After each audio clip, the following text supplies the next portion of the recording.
Hello students, today we will discuss ampere circuital law. जैसे हम electric field की बात करते हैं तो इलेक्ट्रिक फील्ड को कैलकुलेट करने के लिए कोई भी चार्ज डिस्ट्रीब्यूशन हमारे पास होता है। तो इलेक्ट्रिक फील्ड को सॉल्व करने के लिए हमारे पास टू बेसिक लॉज होते हैं। जो पहला लॉ है that is the Coulomb's law, और जो दूसरा हम यूज़ करते हैं वो होता है Gauss's law, Gauss's theorem, that you all know very well. Similarly यहाँ पे मैग्नेटिक फील्ड को फाइंड आउट करने के लिए हमारे पास टू लॉज होते हैं। जो पहला लॉ है वो है बायो-सेवर्ट्स लॉ और दूसरा है ampere circuital law. Ampere circuital law की वजह से हम किसी डिस्ट्रीब्यूशन के लिए जहाँ पे करंट पास हो रही है उसकी वजह से जो मैग्नेटिक फील्ड डेवलप हो रहा है उसको हम सॉल्व करेंगे इस लेक्चर में। लेकिन एम्पियर सर्किटल लॉ को स्टार्ट करने से पहले हमें एक इम्पॉर्टेंट पॉइंट समझना पड़ेगा, और इम्पॉर्टेंट पॉइंट होता है टोटल करंट थ्रेडिंग। तो आप एक बात जानते हैं कि अगर हम मैग्नेटिक फील्ड को रिप्रेजेंट करें तो मैग्नेटिक फील्ड का रिप्रेजेंटेशन सिंपली ये होता है, लाइकवाइज दिस वन। ये मैंने मैग्नेटिक फील्ड शो कर दिया है। You all know very well, आप सब जानते हैं is the magnetic field into the screen here. ये मैग्नेटिक फील्ड अंदर की तरफ है, इनवर्ड है। अगर आपने डॉटेड शो कर दिया है लाइक दिस, डॉटेड शो कर दिया, this dot stand that magnetic field is outward of the screen. यहां से ये बाहर की तरफ है। लेकिन आपने एक इंपॉर्टेंट पॉइंट दिमाग में रखना है कि अगर आपको इस तरह से क्रॉस करके और इसके ऊपर सर्कल बना दिया है तो अभी मैग्नेटिक फील्ड नहीं है, अब ये करंट को शो करता है और ये करंट इनटू द स्क्रीन जा रही है। यहाँ पे अगर हमारे पास ये सिचुएशन है, यहाँ पर आपने इस तरह से शो कर दिया है, तो इसका मतलब ये जो करंट है ये आउटसाइड आ रही है, इनकी डायरेक्शन अपोजिट है। अगर मैंने यहाँ पे आई लिख दिया है is the current into the screen here, और यहाँ पर मैंने आई लिख दिया है is the current outside of the screen here. तो टोटल करंट थ्रेडिंग क्या होती है? किसी क्लोज लूप में अगर हमारे पास नंबर ऑफ करंट्स दे रखी हो तो उनका जो एल्जेब्रिक सम होता है वही हमारे पास टोटल करंट थ्रेडिंग होती है। लाइकवाइज आप समझ सकते हैं, अगर सिंपली मैं इसको ड्रॉ कर रहा हूँ, मेरे पास ये सिचुएशन है, ये आपने देख लिया, यहाँ पे ये करंट फ्लो हो रही है, each current is I hear, ये करंट है। तो यहाँ पर मेरे पास ये कोई क्लोज लूप है। तो इस क्लोज लूप में जो टोटल करंट थ्रेडिंग होगी वो कितनी हो जाएगी? आप समझ रहे हैं, ये भी आई है, इसमें ये भी करंट आई है, इसमें भी करंट आई है। तो आप देख सकते हैं इसमें ये जो दो करंट हैं ये अपोजिट हैं, ये एक दूसरे को कैंसिल कर लेंगे एंड टोटल करंट थ्रेडिंग जो मैं लिख रहा था इस सर्किट में आ जाएगी I. This I is the total current threading for this one. Similarly अगर मैं इस तरह से कोई सिचुएशन लेता हूँ, one is here, second is here, third is here and fourth is here, ये सिचुएशन मेरे पास है और ये क्लोज पाथ मेरे पास है। इस क्लोज पाथ के अंदर टोटल करंट थ्रेडिंग कितनी है? If individual current is I, individual current I है तो नेट करंट कितनी हो जाएगी? तो total current threading and it will B zero, ये जीरो हो जाएगी। तो इस तरह से ये टोटल करंट थ्रेडिंग होती है किसी भी सर्किट में। अगर आपके पास इस तरह की सिमेट्री आपको दे रखी है लाइकवाइज दिस वन, और इसमें करंट फ्लो हो रही है, the current is flowing like this, ये करंट पास हो रही है, you getting it, this one. तो अब आपको यहाँ पे टोटल करंट थ्रेडिंग निकालनी है किसी लूप में। तो मैंने एक लूप यहाँ पे कंसिडर कर दिया है, I let the loop is this one, ये लूप मैंने यूज़ कर लिया। यहाँ पे आप देख रहे हैं I am taking this loop here, ये लूप मैंने ले लिया है। तो इस लूप के अंदर कितना करंट थ्रेडिंग है? तो आप देख सकते हैं it is 1 2 3 4 and current threading is 4i। तो ये जो एम्पियर सर्किटल लॉ होता है it is totally based on this concept. Now it is here the statement of ampere circuital law.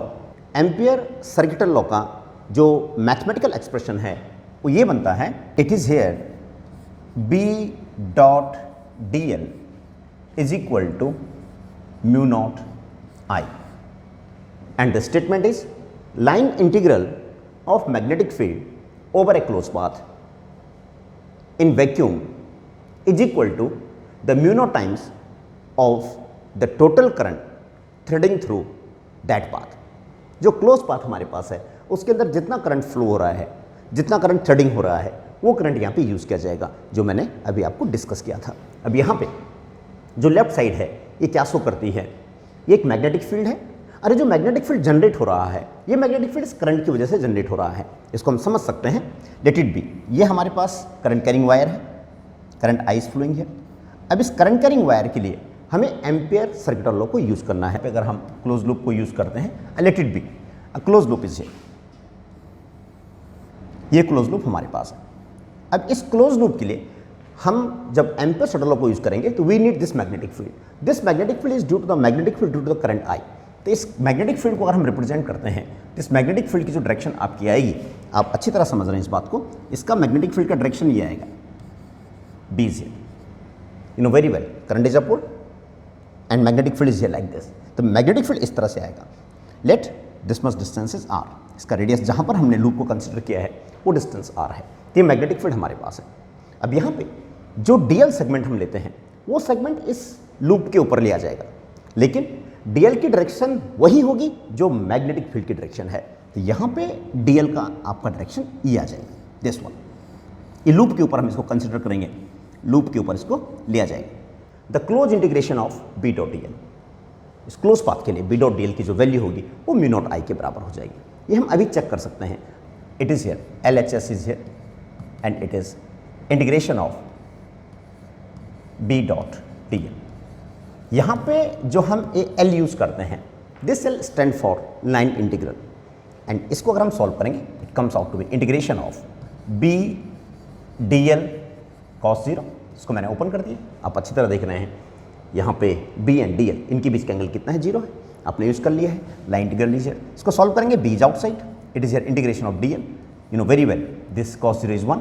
B का वैल्यू हम जानते हैं, magnetic field due to straight wire is mu not upon 4 pi 2 I by r is the magnetic field due to infinite long straight wire, and this dl integration automatically become here 2 pi r, ये बन जाएगा। ये आप समझ सकते हैं, इसका जो टोटल लेंथ बनेगा dl का इंटीग्रेशन वो 2 pi r टोटल लेंथ हो जाएगा। अगर आप इसको सॉल्व करते हैं it comes out to be, यहाँ से 2 to 4 कैंसिल आउट हो जाएगा, यहाँ से पाई से पाई कैंसिल आउट हो जाएगा, r से r यहाँ से हट जाएगा, और आपके पास बचेगा integration of this one b dot dl is equal to mu not I, and it is the ampere circuital law. तो ये हमने एम्पियर सर्किटल लॉ एक सिमेट्रिक प्रॉब्लम के लिए डिस्कस कर लिया है। Let you discuss the first application of ampere circuital law. इस फर्स्ट एप्लीकेशन में हमें infinite long cylindrical wire given है और उस सिलिंड्रिकल वायर में करंट फ्लो हो रही है, तो उसकी वजह से हमें मैग्नेटिक फील्ड को फाइंड आउट करना है। तो यहाँ पे 3 केसेस हमारे पास बनते हैं, एक केस बनेगा आउटसाइड, एक बनेगा सरफेस पे और एक बनेगा इनसाइड। तो late you discuss the first case, the magnetic field outside the cylindrical wire and it is here. यहाँ पे जो करंट फ्लो हो रही है वो आई है, जो इस वायर का रेडियस है वो रेडियस आपको मेंशन्ड है, and this radius is A. Current threading कितना यहाँ पे आई है। Let you discuss the magnetic field outside the wire. Outside की अगर हम बात करते हैं तो R is greater than A, it is here. यहाँ आउटसाइड में मैग्नेटिक फील्ड को फाइंड आउट करने के लिए जहाँ पर हमें मैग्नेटिक फील्ड कैलकुलेट करना है वहाँ पे हमें एक क्लोज पाथ ड्रॉ करना पड़ेगा। तो रेडियस आर ये हमारे पास है, तो मैंने आर रेडियस का एक पाथ यहाँ पे कंसिडर कर लिया है, let it be the path is it is. अब आपको यहाँ पे इस डिस्टेंस आर पे मैग्नेटिक फील्ड को कैलकुलेट करना है।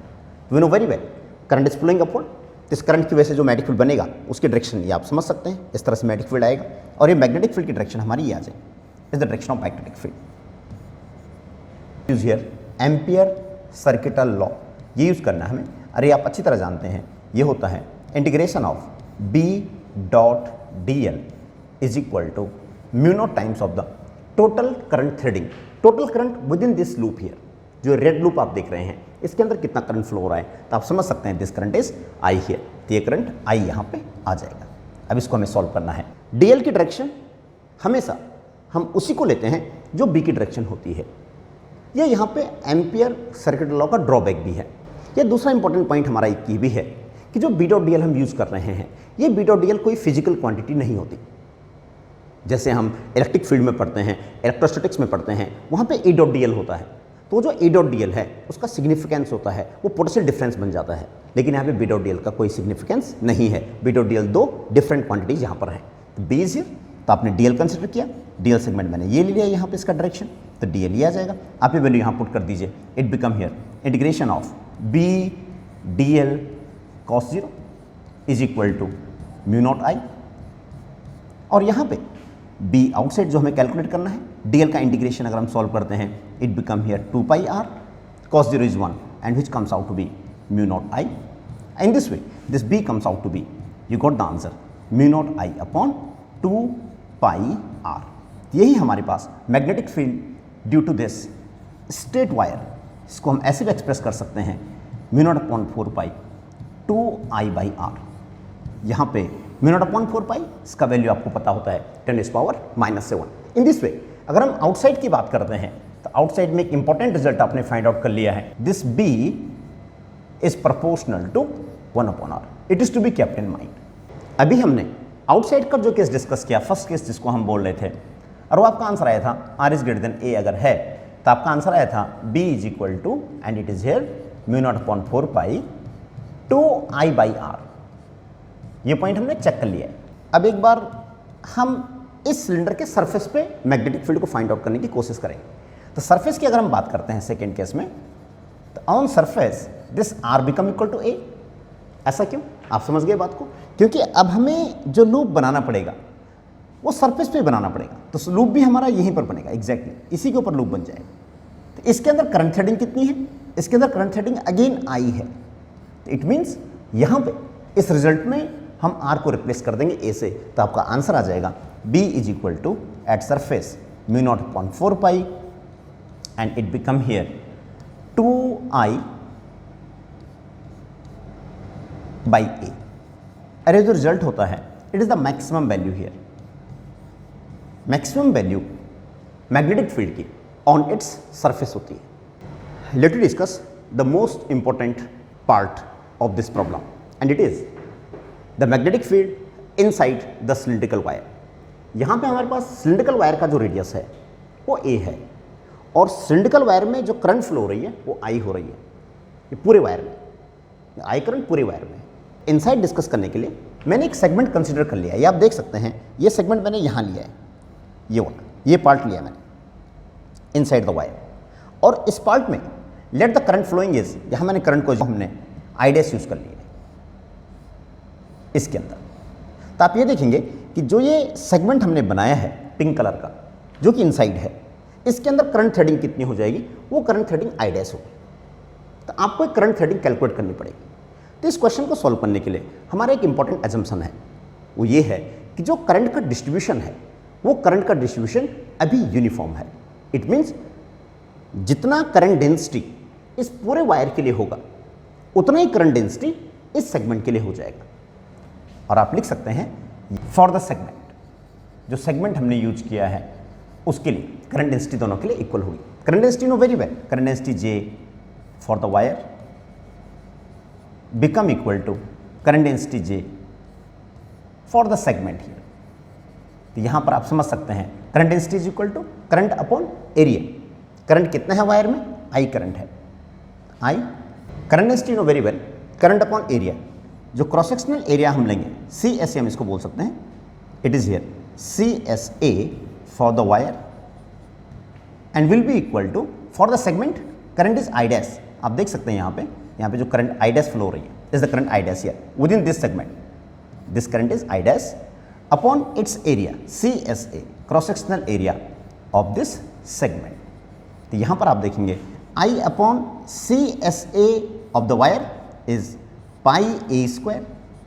वायर का एरिया कितना हमारे पास, इसका cross sectional area pi a square हो जाएगा क्योंकि इसका रेडियस a है, और सेगमेंट की अगर बात कर रहे हैं तो सेगमेंट में कितना हो जाएगा? I dash upon it is here pi r square. अब यहाँ से पाई से पाई कैंसल आउट हो जाएगा, गेटिंग इट हियर। आपने यहाँ से करंट थ्रेडिंग I डैश को सॉल्व कर लिया है, और I dash comes out to be it is here I into r square over a square. ये हमने करंट थ्रेडिंग को सॉल्व कर लिया है। Is the equation number 1 easy. Again we need this diagram, इस डायग्राम को मैंने कंसिडर कर लिया है, और अब हम इसके थ्रू अपने टॉपिक को आंसर दे देंगे। Late you discuss the magnetic field inside the segment here. तो इसको अगर हम स्टार्ट करते हैं, चेक करते हैं, तो हमें लगाना है ampere circuital law. Now applying ampere circuital law, you know very well, it is here integration of B dot dl is equal to mu naught times of the total current threading within the segment and it is here I dash। यहाँ पे line integral की हम बात करते हैं। अब आपने इसको सॉल्व कर देना है। तो B we need this magnetic field here, यहाँ पे वी नीड, अब हमें बी डॉट डी एल की जरूरत पड़ेगी, तो बी मैग्नेटिक फील्ड होगा, you getting it here. I dash current यहाँ फ्लो हो रही है, आई डैश अगर यहाँ फ्लो हो रही है तो इसकी वजह से करंट इज हियर, इसकी वजह से इस पिंक सेगमेंट में जो मैग्नेटिक फील्ड बनेगा उसकी डायरेक्शन ये आ जाएगी। I am drawing it here, ये मैग्नेटिक फील्ड की डायरेक्शन ये आ गई हमारे पास। और एज वेल एज यहाँ पर जो डीएल सेगमेंट हमने कंसिडर करना है वो मैंने ये शो कर दिया है कि डीएल सेगमेंट आ गया, बी आ गया, ये वैल्यू हम यहाँ यूज़ कर लेंगे और यहाँ से हमारा आंसर आ जाएगा। हम इसको यूज़ कर सकते हैं and it become here integration of B D L cos 0 mu not I dash. यहाँ पर आप समझ सकते हैं cos 0 हमने क्यों यूज़ किया है, b की डायरेक्शन और dl की डायरेक्शन सेम है। यहाँ पे b आउटसाइड आ जाएगा, b is outside here, integration of it is here dl cos 0 is 1 is equal to mu not I dash and let you put the value of dl here. dl कितना होता है आपके पास यहाँ पे, it is 2 pi r। r वो distance है जहाँ पर हमें मैग्नेटिक फील्ड को कैलकुलेट करना है inside the conductor, is equal to mu not I dash. I dash आपने सॉल्व किया है, you got this I dash here, ये मैंने यहाँ पे लिखा हुआ है I into R square upon A square, it is here I into R square over A square. अब इसको सॉल्व करते हैं तो एक r से r यहाँ कैंसल आउट हो गया and you got the answer b is equal to mu not I over 2 pi A square into R. आपको ये फॉर्मूला भी याद होना चाहिए, इस पर डायरेक्ट न्यूमेरिकल आता है आपके नीट एग्जामिनेशन में एज वेल एज जी मेन्स में और आपके बोर्ड एग्जाम में। In this way, B is proportional to R inside the conductor. Let me plot the graph for this state wire symmetry. Inside, outside, at surface. जो 3 result हमने discuss किए हैं उनका अगर हम ग्राफ प्लॉट करते हैं तो उसकी नेचर क्या आएगी, तो आप देख सकते हैं यहाँ पे कि जो आपने अभी डिस्कस किया, टॉपिक डिस्कस किया, उसमें हमने देखा कि B is proportional to 1/R। ये आउटसाइड का केस है। दूसरा आपने डिस्कस किया B is proportional to R, it is inside। ये केस हमें डिस्कस करना है। लेट इट बी, यहाँ हमने R कंसिडर कर लिया है, यहाँ हमारे पास मैग्नेटिक फील्ड B है इस डायरेक्शन में। अब आपको इसके लिए अगर हम इनसाइड की बात कर रहे हैं तो इनसाइड में B is proportional to R, ये रिजल्ट हमें यूज करना पड़ेगा। तो इनसाइड अगर मैं यहाँ पे ग्राफ प्लॉट करता हूँ तो this graph comes out to be, it is here, inside magnetic field को रिप्रेजेंट कर दिया है। और इसकी नेचर कैसी है, इसकी नेचर हमारी आई है B is proportional to R। लेकिन अगर हम आउटसाइड देखते हैं यहीं पे, तो आउटसाइड जो नेचर आएगी वो नेचर कैसे बनेगी वो हम यहाँ शो कर सकते हैं and it will be like this, it is here B is proportional to 1/R। और यहाँ पर जो वैल्यू है is the maximum value, it is here R is equal to A। ये हमारे पास ओरिजिन है, is the graph for the discussion. Thank you.